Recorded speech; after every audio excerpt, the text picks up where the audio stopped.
Hola a todos, el día de hoy les hablaremos sobre las artropatías asociadas a enfermedades endocrinológicas.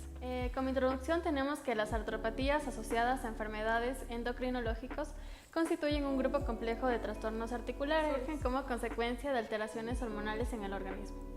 El objetivo general de nuestro trabajo es analizar las artropatías asociadas a enfermedades endocrinológicas, abordando su fisiopatología, su clínica, su clasificación, su diagnóstico, su pronóstico, con el propósito de diagnosticar de forma temprana e intervenir de forma inmediata en esos pacientes para mejorar su calidad de vida.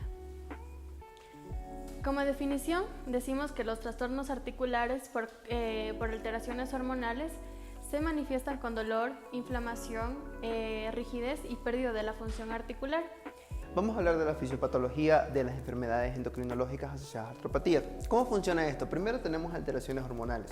Entre estas alteraciones hormonales vamos a tener diabetes, tiroides, acromegalia y entre otras alteraciones que nos afecten las hormonas dentro del organismo. Como todo es un proceso, vamos a tener en cuenta que lo segundo van a ser los cambios en los huesos. Seguido de esto vamos a tener cambios en el cartílago y la estructura general de los huesos, como aumento de la condrocalcinosis y acumulación de mucopolisacáridos, lo cual nos va a progresar a un daño en los tejidos blandos. Esto provocaría en el hueso un hueso más rígido, más doloroso y con aumento del tamaño. Al proceso número 5 le vamos a llamar la inflamación e irritación crónica.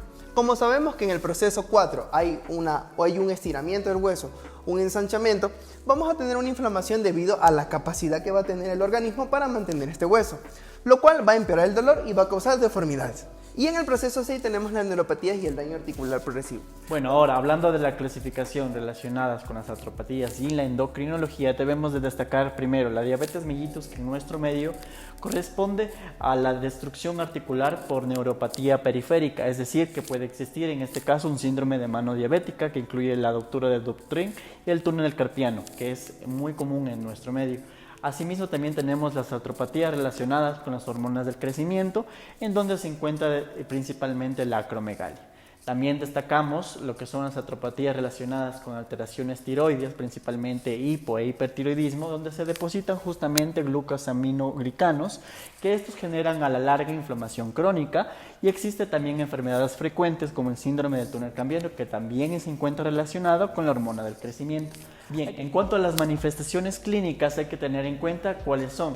Las principales que se presentan en reumatología está la inflamación por derrame, la limitación funcional, los síntomas sistémicos, el dolor articular, rigidez articular y las deformidades. Hay que tener en cuenta que en la inflamación y el derrame se puede presentar hipotiroidismo, justamente relacionado con nivel endocrinológico, y asimismo las consecuencias del dolor y la rigidez justamente con la acromegalia. Bueno, en cuanto al diagnóstico, para detectar artropatía por acromegalia vamos a necesitar lo que son los hallazgos radiológicos. Esto va a haber en fases iniciales un aumento en el espacio articular, en cambio que en los avanzados va a haber una disminución en el espacio. El diagnóstico, especialmente para la acromegalia, va a ser el IGF-1, que este va a estar elevado. Va a haber también no erosivo y el líquido sinovial se va a encontrar inflamado. En cuanto vamos a hablar lo que es el tratamiento para acromegalia vamos a necesitar lo que es como primera línea una cirugía transesfenoidal, la terapia médica, lo que vamos a necesitar análogos de la somatostatina, agonistas dopaminérgicos y lo que es un antagonista de la hormona de crecimiento. Vamos a necesitar lo que es rehabilitación articular, ejercicios, terapia física, terapia ocupacional y lo que es una protección articular. También vamos a necesitar lo que es una rehabilitación, ejercicios de bajo impacto, hidroterapia, técnicas protectivas y terapia física adaptada. También se va a implementar lo que es un equipo multidisciplinario como es el endocrinólogo, reumatólogo, fisioterapia, el podólogo y el nutricionista. En cuanto al tratamiento dual de artropatías en enfermedad tiroidea, vamos a necesitar lo que es para cada enfermedad. Para el hipotiroidismo es levotiroxina y ajuste de dosis según la respuesta. El hipertiroidismo vamos a necesitar antitiroideos, yodo radioactivo, cirugía tiroidea. En cuanto al manejo articular, eso va a ser por control de los síntomas. Por ejemplo, en los síntomas vamos a necesitar AINES, glucocorticoides en casos severos y terapias inmunomoduladoras. En cuanto a las complicaciones y pronóstico como tal, de este tipo de artropatías tenemos a la osteonecrosis, que es una complicación frecuente en pacientes tratados con glucocorticoides de manera prolongada. El efecto secundario de esto puede comprometer como tal la funcionalidad articular. También tenemos infecciones que pueden ser por tratamientos inmunosupresores que van a ser utilizados en artropatías inflamatorias. Esto va a aumentar todavía más el riesgo de las infecciones en artropatías. También tenemos la artropatía de Charcot, que se considera una condición que se caracteriza por la progresiva destrucción articular debido a neuropatías periféricas. Los artículos se seleccionaron 6, que son los más relevantes del estudio, donde hablamos de Muñoz y Viadé en el 2020 con una artropatía de Charcot de diabetes mellitus tipo 2, con su prevalencia y conceptos actuales sobre el diagnóstico. Para esto se utilizó un sujeto de estudio de 350 pacientes con este diagnóstico. También tenemos a Mayoral en el 2021, que habla de la epidemiología y el tratamiento de la artrosis, donde hay una alta prevalencia en la población envejecida. Tenemos 900 pacientes que se utilizaron para este estudio. García López en el 2021 habla de las manifestaciones articulares en acromegalia, donde hay una prevalencia del 70% en casos ya avanzados. Lai, del 2023, habla de la relación causal entre la artritis reumatoide y el hipotiroidismo o hipertiroidismo. Para esto se hizo un estudio genético de 800 pacientes. Luis, de 2022, habla un metaanálisis como tal sobre la asociación de artritis reumatoide y la disfunción tiroidea. Se analizaron 2.400 pacientes para evaluar esta condición. Y por último, Briceño Rodríguez, del 2024, que habla de la exposición a disruptores endocrinos que se relacione con artropatías metabólicas y tiroideas. Para esto se utilizaron 200 niños, en este caso, que se fueron expuestos a estos disruptores endocrinos.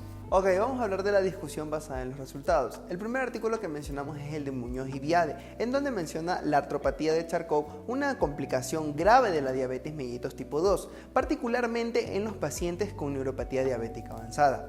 Menciona la pérdida de la sensibilidad en las extremidades llevada a microtraumas repetitivos por medio de la inflamación y destrucción de la articulación. Esto va a ser de manera progresiva. El artículo destaca de manera muy importante el diagnóstico temprano y oportuno de la diabetes mellitus para no ocasionar un daño articular. Luego mencionamos a Mayoral. Este menciona cómo la epidemiología de la artrosis está asociada a las alteraciones metabólicas, como el síndrome metabólico. Luego tenemos a García López. García López se enfoca en las complicaciones articulares en pacientes con acromegalia, donde el exceso de hormona de crecimiento, como hipertrofia en el cartílago y la formación de los osteocitos, lo lleva a una osteoartritis y deformidades óseas, más que todo en las deformidades articulares. También menciona el retraso como diagnóstico de los factores de grave daño articular. Luego tenemos al artículo que nos menciona el autor Lai en el estudio genético, donde demuestra una relación bidireccional entre la artritis reumatoide y trastornos tiroides, específicamente en el hipo y en el hipertiroidismo. Encuentra que la inflamación sistémica causada por estas enfermedades puede amplificar el daño articular y complicar el manejo clínico. Por otro lado, Liu nos menciona un metaanálisis donde recopila datos de 2.400 pacientes para confirmar la fuerte asociación que existe de la artritis reumatoide y la disfunción tiroidea. Identifica que las alteraciones hormonales en el eje tiroideo afectan la progresión de la enfermedad articular, haciendo énfasis en la inflamación crónica como factor común. Y tenemos al artículo de Briceño Rodríguez, en donde analiza un papel disruptivo endocrinos, en donde el papel del desarrollo de las alteraciones hormonales predisponen a artropatías metabólicas, algo muy común en las hipertiroides, particularmente en los niños. Señala que las sustancias alteran los niveles hormonales durante los periodos críticos en el desarrollo. Como conclusión del trabajo como tal, mencionamos que las artropatías asociadas a estas enfermedades endocrinológicas tienen una gran conexión entre los trastornos hormonales y las alteraciones musculoesqueléticas.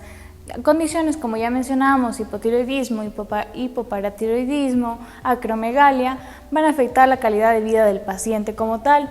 Por eso es muy importante una detección temprana y un correcto y óptimo manejo terapéutico. A continuación, estas son algunas de las referencias que hemos utilizado. Muchas gracias.